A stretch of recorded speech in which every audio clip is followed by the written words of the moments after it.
എന്താമേ? ഇല്ല, ഒരു കുഴപ്പമില്ല.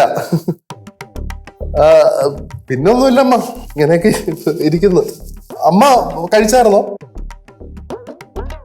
ഞാൻ രാവിലത്തെ ബ്രേക്ക്ഫാസ്റ്റ് കഴിച്ചായിരുന്നു. ഞാനിവിടെ ദോശയും സാമ്പാറും കഴിച്ചു. അച്ഛൻ വിളിച്ചായിരുന്നു.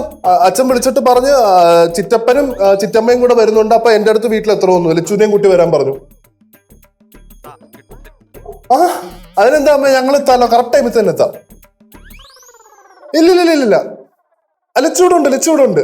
അവളിപ്പൊ അമ്മയുടെ കാര്യം എന്റെ അടുത്ത് പറഞ്ഞേ ഉള്ളൂ, വല്ലാതെ മിസ് ചെയ്യുന്നു പാവം.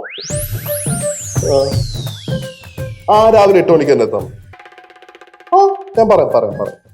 ശരി അമ്മ, മരുന്നൊക്കെ കഴിക്കുന്നുണ്ടല്ലോ അല്ലേ? ഓക്കെ അമ്മ.